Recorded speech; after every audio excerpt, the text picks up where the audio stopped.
MIT Manipal India के one of the oldest और top private engineering colleges में से एक है, जहां तुम्हें अच्छे कॉलेज लाइफ के साथ साथ डिसेंट प्लेसमेंट अपॉर्चुनिटी भी मिलता है। लेकिन सुनने में आता है यहाँ ड्रग कल्चर है, रैगिंग वगैरह भी अच्छी खासी की जाती है। प्लेसमेंट्स पिछले कुछ सालों में डाउन रहे हैं और यहाँ से 4 ईयर इंजीनियरिंग करने का टोटल कॉस्ट अराउंड 30 लाख तक हो सकता है। तो क्या है इन सारी बातों की सच्चाई और क्या इतना फीस पे करना वर्थ इट होगा, जानेंगे आज के इस वीडियो में। साथ में बात करेंगे MIT मणिपाल के other campuses, admission process, placements, scholarship और प्रोज एंड कॉन्स के ऊपर, और वीडियो के अंत में सारे पैरामीटर्स को कंसीडर करते हुए कंक्लूजन्स भी निकालेंगे कि क्या तुम्हें इस कॉलेज में एडमिशंस कंसीडर करना चाहिए या नहीं।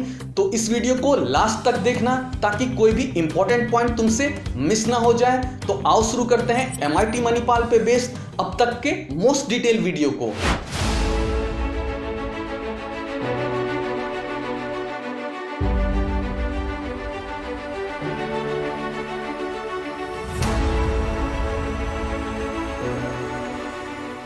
तो MIT के टोटल 8 कैंपसेस हैं, जिसमें MIT Manipal university Jaipur, Sikkim Manipal, MIT Mangalore और MIT बेंगलोर इनके इंडियन कैंपसेस, और MIT दुबई, MIT मलेशिया और MIT एंटीगा इनके ग्लोबल कैंपसेस हैं। लेकिन इन सारे कैंपसेस में से MIT Manipal university Jaipur, Sikkim Manipal, MIT Bangalore और MIT दुबई कैंपस में ही इंजीनियरिंग प्रोग्राम ऑफर होता है। बाकी सभी अदर कैंपसेस में MBBS, BDS, आर्किटेक्ट और अदर UG और PG प्रोग्राम्स ऑफर होता है। अब यदि पॉपुलैरिटी और रैंकिंग के बेसिस पे बात करें तो सभी इंडियन कैंपसेस में से सबसे पहले नंबर पर आता है MIT मणिपाल कर्नाटका के उडुपी डिस्ट्रिक्ट में सिचुएटेड है, जिसे 1957 में बहुत शानदार इंफ्रास्ट्रक्चर के साथ 313 एकर्स में बनाया गया है और 2024 की NIRF रैंकिंग में इसे 56 रैंक भी मिला है। दूसरे नंबर पर आता है मणिपाल यूनिवर्सिटी जयपुर, जिसे 2011 में बहुत शानदार इंफ्रास्ट्रक्चर के साथ 122 एकर्स में बनाया गया है और इसे 2024 की NIRF रैंकिंग में 64 रैंक भी मिला है। तीसरे नंबर पर आता है सिक्किम मणिपाल, जिसे एस्टैब्लिश किया गया था 1995 में और इसे 35+ एकर्स में बहुत शानदार इंफ्रास्ट्रक्चर के साथ बनाया गया है। लेकिन पिछले कुछ सालों से इसके प्लेसमेंट्स एज एक्सपेक्टेड नहीं रहे हैं, जिस रीजन से यह इंडिया के टॉप कॉलेजेस के रैंकिंग से बाहर रहता है। फोर्थ नंबर पर आता है MIT बेंगलोर, जिसे एस्टैब्लिश किया गया था 2021 में और यह कैंपस अभी भी अंडर कंस्ट्रक्शन है और यहाँ का पहला बैच 2025 में पास आउट होगा। तो इस कैंपस के प्लेसमेंट्स के बारे में कुछ भी कहना जल्दबाजी होगा। अब यदि MIT मणिपाल में एडमिशन प्रोसेस की बात करें तो यहाँ एडमिशन आप MET एग्जामिनेशन के बेसिस पे ले सकते हैं। अब यदि MET एग्जामिनेशन के बारे में थोड़ा बात कर लें तो यह एक 120 मिनट्स का कंप्यूटर बेस्ड एग्जामिनेशन है, जिसे हर साल 2 फेज में ऑर्गेनाइज किया जाता है, जिसका पहला फेज जनरली अप्रैल 3rd या 4th वीक में और दूसरा फेज मई 2nd वीक या 3rd वीक में कंडक्ट होता है। यदि MET एग्जामिनेशन के एलिजिबिलिटी के बारे में बात करूं तो आपके 12th में ओवरऑल और PCM ग्रुप में मार्क्स का एग्रीगेट मिनिमम 50% होना चाहिए। यदि क्वेश्चन पैटर्न की बात करूं तो 120 मिनट्स में टोटल 60 क्वेश्चंस पूछे जाते हैं। इन क्वेश्चंस को 2 कैटेगरी में डिवाइड किया गया है। पहला कैटेगरी है MCQ यानी कि मल्टीपल चॉइस क्वेश्चन का, दूसरा कैटेगरी है NAT यानी कि न्यूमेरिकल आंसर टाइप कैटेगरी का। यदि सब्जेक्ट वाइज क्वेश्चन की बात करूं तो फिजिक्स में 10 क्वेश्चंस MCQ के और 5 क्वेश्चंस NAT के होते हैं। केमिस्ट्री में 10 क्वेश्चंस MCQ के और 5 क्वेश्चंस NAT के। मैथ्स में 15 क्वेश्चंस MCQ के और 5 क्वेश्चंस NAT के। और इंग्लिश में 10 क्वेश्चंस सिर्फ MCQ के होते हैं। यदि मार्किंग स्कीम की बात करूं तो MCQ के क्वेश्चंस के लिए +4 और -1 और न्यूमेरिकल आंसर टाइप क्वेश्चंस के लिए +4, लेकिन रॉन्ग आंसर के लिए कोई भी नेगेटिव मार्किंग नहीं है। अब एक इंपॉर्टेंट इंफॉर्मेशन सभी इंजीनियरिंग एस्पिरेंट के लिए, मेरे एक स्टेटमेंट से तुम सभी लोग एग्री करोगे और वो यह है कि आजकल हर इंजीनियरिंग एस्पिरेंट का सबसे बड़ा प्रॉब्लम है मल्टीपल एप्लीकेशन। उन्हें हर कॉलेज और यूनिवर्सिटी में एडमिशंस के लिए इतने सारे अलग अलग तरह के मल्टीपल सेपरेट एप्लीकेशंस करने होते हैं, उनके एग्जामिनेशन और काउंसलिंग प्रोसेस में अपीयर होना होता है, जो कि कई बार काफ़ी टाइम टेकिंग और हेक्टिक हो सकता है। लेकिन क्या तुम जानते हो कि अब तुम्हें हर कॉलेज और यूनिवर्सिटी में एडमिशंस के लिए इतने सारे मल्टीपल सेपरेट एप्लीकेशंस करने की कोई ज़रूरत नहीं है। AICEE एक ऐसा एग्जामिनेशन है जिसे इंडिया का फर्स्ट न्यूज एग्जामिनेशन सिस्टम कहा जाता है, और इसके सिर्फ एक सिंगल एप्लीकेशन को कंप्लीट करके तुम इंडिया के 1200 प्लस कॉलेजेस और 250 प्लस यूनिवर्सिटीज में एडमिशंस ले सकते हो। AICEE एग्जामिनेशन को होम बेस्ड मोड और सेंटर बेस्ड मोड दोनों मोड में ऑर्गेनाइज किया जाता है। होम बेस्ड मोड में तुम अपने घर से कंफर्टेबली बैठ के लैपटॉप, डेस्कटॉप, टैबलेट या फिर PC की हेल्प से इस एग्जामिनेशन में अपीयर हो सकते हो, जबकि सेंटर बेस्ड मोड में तुम अपना एग्जामिनेशन सिटी सेलेक्ट करके इस एग्जामिनेशन में अपीयर हो सकते हो। इसके अलावा AICEE के एप्लीकेशन से लेकर एग्जामिनेशन और काउंसलिंग प्रोसेस को भी तुम ऑनलाइन अटेंड कर सकते हो, तो तुम्हें किसी भी अदर स्टेट को बार बार जाने की जरूरत नहीं पड़ेगी, and this will save your time, efforts and expenses. इसके अलावा AICEE के टॉप रैंकर्स और मेरिटोरियस स्टूडेंट्स के लिए कॉलेज फीस में अप टू 100% तक का फीस कंसेशन भी है। इंडिया का कोई भी अदर एग्जामिनेशन तुम्हें एक सिंगल एप्लीकेशन के थ्रू इतने सारे कॉलेजेस में एडमिशंस का ऑप्शंस नहीं देगा। तो यदि तुम 12th क्लास के स्टूडेंट हो और इस ईयर इंजीनियरिंग प्रोग्राम में एडमिशन की सोच रहे हो, तो JEE मेंस के साथ साथ इस एग्जामिनेशन के लिए अप्लाई करना तो बिल्कुल भी मिस मत करना। AICEE के एप्लीकेशन के लिए तुम AICEE के ऑफिशियल वेबसाइट www.aiceee.in को विजिट कर सकते हो। एप्लीकेशन लिंक मैंने वीडियो के डिस्क्रिप्शन में भी डाल दिया है। अब फिर से लौटते हैं MIT मणिपाल के ऊपर और बात कर लेते हैं 4 ईयर इंजीनियरिंग प्रोग्राम के फीस की। तो यहाँ स्क्रीन पर तुम बीटेक के डिफरेंट प्रोग्राम और स्पेशलाइजेशन के फीस को देख सकते हो।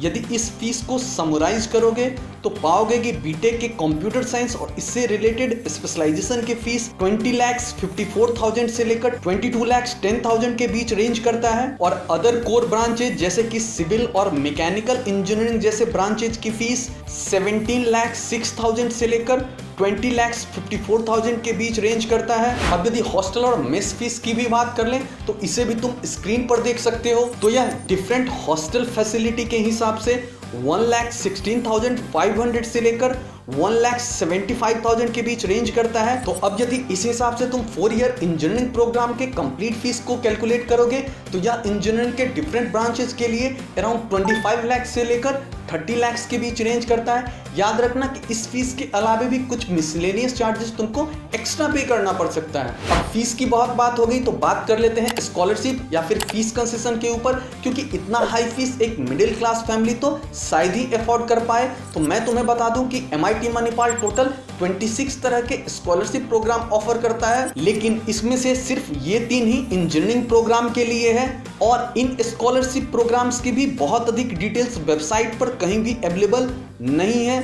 जब फीस और स्कॉलरशिप के अधिक डिटेल्स को कलेक्ट करने के लिए मैंने इनके एलुमनाइज और कुछ करंट ईयर के स्टूडेंट्स को कनेक्ट किया तो उनमें से मैक्सिमम लोगों ने बताया कि वो तो पूरी फीस देकर पढ़ रहे हैं, और बहुत सारे लोगों को तो स्कॉलरशिप या फिर फीस कंसेशन के बारे में पता भी नहीं था। लेकिन जब मैंने उन स्टूडेंट से डिटेल्स में बात किया तो उन्होंने बताया कि यदि स्कॉलरशिप और फीस कंसेशन है भी तो बहुत लिमिटेड स्टूडेंट्स के लिए है, और उसके लिए भी बहुत सारे कंडीशंस है, जैसे कि आपको सर्टेन अटेंडेंस मेंटेन करना पड़ेगा, certain CGPA through out 4 years maintain करना पड़ेगा। तो एक बात तो तय है कि स्कॉलरशिप या फिर फीस कंसेशन है भी तो सिर्फ नाम के लिए है, और सिर्फ स्कॉलरशिप या फिर फीस कंसेशन के बेसिस पे एडमिशंस नहीं लिया जा सकता है। अब बात कर लेते हैं MIT मणिपाल से रिलेटेड सबसे इंपॉर्टेंट टॉपिक यानी कि MIT के प्लेसमेंट्स की। तो जब तुम MIT मणिपाल के ऑफिशियल वेबसाइट पर जाकर इनके प्लेसमेंट स्टैट्स को देखोगे तो इस डेटा के हिसाब से 2023-24 के सेशन में यहाँ offered highest international CTC 2.19 crore per annum का, highest domestic CTC 51.03 lakh per annum का, average offered CTC 10.49 lakh per annum का, और median CTC 8.48 lakh per annum का रहा है। जब इस प्लेसमेंट स्टैट्स को थोड़ा डिटेल में और एनालिसिस करोगे तो यहाँ तुम देख सकते हो टॉप 50 ऑफर्स का एवरेज 25.92 लाख पर एनम का रहा है। सिमिलरली इस इमेज में तुम टॉप 100 ऑफर्स से लेकर टॉप 250 ऑफर्स के एवरेज सीटीसी को देख सकते हो। जब इस प्लेसमेंट स्टैट्स को वेरीफाई करने के लिए तुम NIRF में मेंशन इसके प्लेसमेंट स्टैट्स के डेटा से मैच करोगे तो यहाँ तुम देख सकते हो कि 2023 में यहाँ offered median CTC around 8.9 lakh का, साथ ही साथ इस डेटा के हिसाब से 1664 स्टूडेंट्स में से 1136 स्टूडेंट्स प्लेस्ड हो गए थे। 281 स्टूडेंट्स ने हायर स्टडीज के लिए ऑप्ट किया था। अब बाकी के जो स्टूडेंट्स बचे या तो उनकी प्लेसमेंट्स नहीं लगी होगी या फिर वो प्लेसमेंट्स के लिए एलिजिबल ही नहीं होंगे। तो यहाँ जो NIRF डेटा में मेंशन्ड है और जो इन्होंने अपने वेबसाइट पर शो किया है उसमें बहुत अधिक डिफरेंस नहीं है। तो एक बात तो तय है कि इन्होंने अपने प्लेसमेंट्स को थोड़ा ट्रांसपेरेंट बनाने की कोशिश की है और कुछ अदर यूनिवर्सिटी की तरह बहुत कुछ हिडन नहीं रखा है जिसे वेरीफाई ही ना किया जा सके। तो ये बात मुझे इनकी अच्छी लगी क्योंकि 100% प्लेसमेंट्स तो अभी IITs भी नहीं कर पा रहे हैं, लेकिन कुछ यूनिवर्सिटी यहाँ भी स्टूडेंट्स को कंफ्यूज करने के लिए 100% प्लेसमेंट की जगह 100% प्लेसमेंट असिस्टेंस लिख देते हैं। अब जो नेक्स्ट टॉपिक है वो है MIT मणिपाल के प्रोज एंड कॉन्स की। तो सबसे पहले बात कर लेते हैं MIT मणिपाल के प्रोज की। तो वो है excellent infrastructure, excellent sports facility. यदि तुम्हारा इंटरेस्ट स्पोर्ट्स वगैरह में है तो तुम्हें हर स्पोर्ट्स के लिए प्रॉपर ग्राउंड और प्रॉपर फैसिलिटी मिल जाएगा। नेक्स्ट प्रो है modern lab facility and excellent research opportunity, decent placements, excellent alumni network. इस कॉलेज को एस्टैब्लिश किया गया था 1957 में, तो इसका एलुमनाई नेटवर्क कितना तागड़ा होगा ये तुम सोच ही सकते हो। बाय द वे मैं तुम्हें बता दूं कि माइक्रोसॉफ्ट के CEO सत्या नडेला भी इसी कॉलेज के एलुमनाई रहे हैं। नेक्स्ट प्रो है ग्लोबल एक्सपोजर। MIT के 250 प्लस फॉरेन यूनिवर्सिटीज के साथ कोलैबोरेशंस भी हैं और इनमें से कुछ यूनिवर्सिटीज के साथ स्टूडेंट एक्सचेंज प्रोग्राम भी है जिससे कि तुम्हें ग्लोबल एक्सपोजर मिल जाएगा। नेक्स्ट प्रो है most diverse and vibrant campus life. यहाँ MIT मणिपाल में तुम्हें इंडिया ही नहीं बल्कि NRI और फॉरेन स्टूडेंट्स भी देखने को मिल जाएंगे। साथ ही साथ इनका टेक फेस्ट और एनुअल फेस्ट भी काफी शानदार होता है। नेक्स्ट प्रो है बॉयज टू गर्ल्स का रेशियो। यहाँ तुम्हें बॉयज टू गर्ल्स का रेशियो 1:1 का देखने को मिलेगा। और लोकेशन की बात करूं तो कई सारे बीचेज नजदीक में ही हैं जो कि तुम्हें गोवा वाइब्स देंगे। अब यदि कुछ कॉन्स की बात करें तो सबसे पहला कॉन है वेरी हाई फीस। यहाँ से इंजीनियरिंग करने का मिनिमम खर्चा भी 30 लाख हो जाएगा, तो सोच समझ के ही डिसीजन लेना। नेक्स्ट कौन है हॉस्टल एंड मेस फैसिलिटी। यहाँ बहुत सारे स्टूडेंट्स को हॉस्टल एंड मेस फैसिलिटी से प्रॉब्लम्स रहती है। नेक्स्ट कौन है एक्सट्रीम वेदर कंडीशंस। यहाँ लगभग 6 महीने बारिश होती है और 6 महीने काफी अधिक गर्मी और ह्यूमिडिटी रहती है। नेक्स्ट कौन है कि मणिपाल एक स्मॉल टाउन है तो तुम मेट्रो सिटी एमिनिटीज मिस कर सकते हो। अब आज के इस वीडियो में मैंने लगभग MIT मणिपाल से रिलेटेड हर टॉपिक्स को कवर कर लिया है, तो अब सारे पैरामीटर्स के बेसिस पर बात कर लेते हैं कंक्लूजन्स के ऊपर। तो मैं तुम्हें बता दूं कि यहाँ का इंफ्रास्ट्रक्चर और ग्लोबल एक्सपोजर शानदार है, प्लेसमेंट्स भी डिसेंट है, साथ ही साथ एलुमनाई नेटवर्क बहुत तागड़ा है। बस एक दिक्कत है हाई फीस की, तो मेरे हिसाब से तुम इसे IITs, NITs और कुछ अदर टॉप इंस्टीट्यूशन के बैकअप के तौर पे लेकर चल सकते हो। साथ ही यह भी कहना चाहूंगा कि यदि तुम इतना फीस इजीली अफोर्ड कर सकते हो तो ही इस कॉलेज को चुनो। यदि तुम इतना फीस इजीली अफोर्ड नहीं कर सकते हो और लोन वगैरह लेने की सोच रहे हो तो ऐसा बिल्कुल भी मत करना, नहीं तो तुम्हारे कई साल EMIs पे करने में ही निकल जाएंगे। अब बात कर लेते हैं MIT मणिपाल से रिलेटेड एक और टॉपिक जो कि है ड्रग कल्चर का। तो मैं तुम्हें बता दूं कि हर कॉलेज में एक दो ऐसा ग्रुप होता है जो कि वीड वगैरह में इंडल्ज होता है और तुम्हें कोई गन पॉइंट पे रखकर कुछ भी पिला नहीं सकता।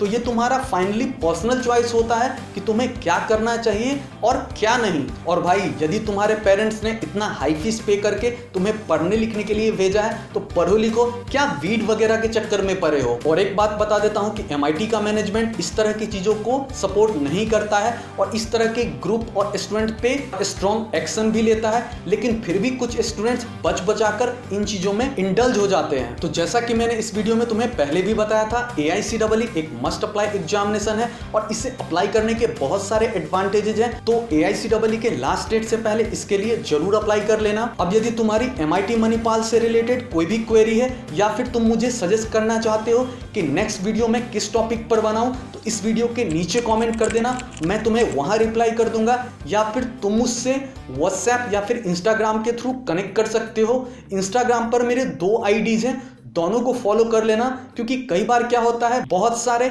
इंपॉर्टेंट क्विक अपडेट्स होते हैं जो कि मैं यूट्यूब की जगह इंस्टाग्राम पर ही पोस्ट कर देता हूं। तो आज की इस वीडियो में इतना ही। अब मिलते हैं नेक्स्ट वीडियो में, तब तक के लिए you take very good care of yours.